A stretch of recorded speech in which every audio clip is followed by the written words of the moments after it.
The situation at the heart of British power has descended into chaos. In a dramatic and unforeseen twist that caught both Downing Street and Keir Starmer's inner circle off guard, Nigel Farage has executed a masterstroke few thought possible. In complete secrecy, Farage secured a private meeting with King Charles III just hours before Starmer was set to finalize a confidential deal with the European Union. This agreement, kept tightly under wraps, aimed to quietly reshape the terms of Brexit.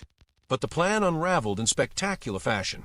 Before we continue, a quick reminder. If you're enjoying the video, feel free to give it a like and subscribe to the channel for more updates on UK current affairs.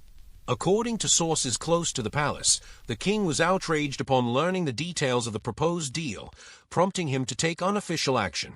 The response was swift. The planned UK-EU summit was abruptly cancelled with no rescheduled date. Starmer's entire European strategy collapsed.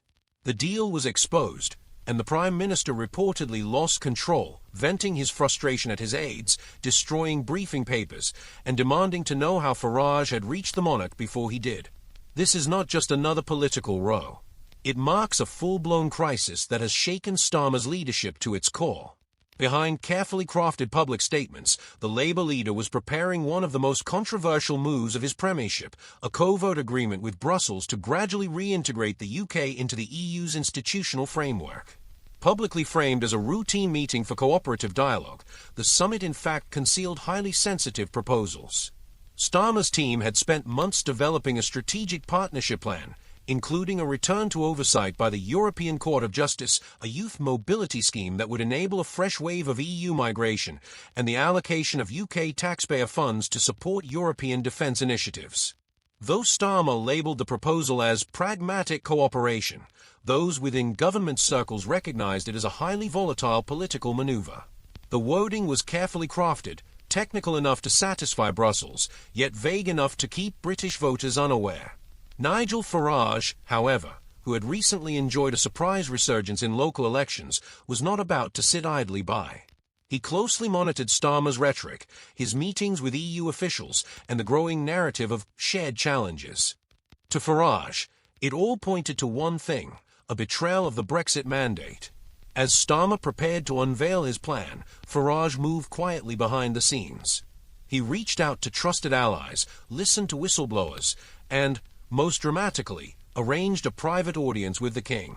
While the contents of that conversation remain confidential, it has been confirmed that King Charles was deeply alarmed by the scale of the proposal. The aspects that reportedly disturb him most were the surrender of sovereign powers, the influence of foreign courts, and the complete absence of parliamentary scrutiny. Although constitutionally neutral, the king's influence was immediately felt. Just hours before Starmer was due to meet Ursula von der Leyen, a message from Buckingham Palace was delivered. The summit was postponed indefinitely. EU representatives were left stunned, while confusion reigned within the British cabinet. Farage, for his part, remained silent. Westminster plunged into turmoil. According to insiders, Starmer stormed out of a security briefing demanding answers. Who leaked the documents? Who authorized the royal meeting? And most of all, how had Farage managed to dismantle everything with a single move? This was no mere setback, it was a political humiliation. The draft agreement reportedly included provisions that restored significant powers to Brussels, recognition of the EU's legal supremacy in trade disputes, harmonization with EU food regulations, intelligence sharing with EU bureaucrats, and expansive youth migration schemes. To many critics, it appeared to be a backdoor route to reopen the borders. Farage not only exposed the details of the deal, but, crucially, leveraged the king's involvement to give the issue unprecedented historical weight. Never before had a British monarch directly disrupted the flagship policy of a sitting prime minister. While the crown holds no executive power, its symbolic authority was enough to bring Starmer's EU agenda to a grinding halt. But Farage didn't stop there.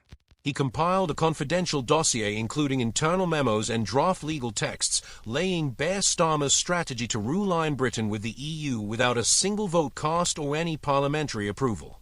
Royal insiders say the king was seriously disturbed, particularly by the prospect of handing judicial, migratory, and economic authority back to Brussels.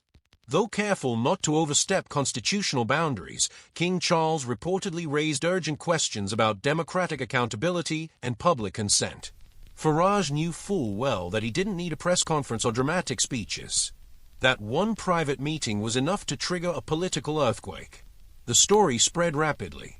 Within hours, several Labour MPs began voicing concern. Some called for a full parliamentary debate. Others, worried about backlash from pro-Brexit constituencies, suggested they might break ranks with Starmer's leadership. The already fragile coalition supporting Starmer, consisting of centrists, Europhiles, and disaffected conservatives, began to unravel. Meanwhile, outrage in Brussels was swift. Leaked EU documents revealed that French and German officials were demanding retaliatory measures, including the suspension of fishing and defence agreements. European leaders were openly questioning whether the UK could still be trusted as a reliable partner after the monarch's unexpected intervention. British media leaks continued. Several outlets published excerpts from the draft deal that confirmed the government's intent to move closer to Brussels. Headlines were stark and unrelenting: Brexit betrayed, King blocks secret EU summit. Even traditionally Labour-friendly papers began to question the Prime Minister's direction. Let us know your thoughts in the comments. We want to hear from you. If you found this report valuable, give it a like, subscribe to the channel, and turn on notifications so you don't miss our next deep dive into UK politics. We'll see you in the next video.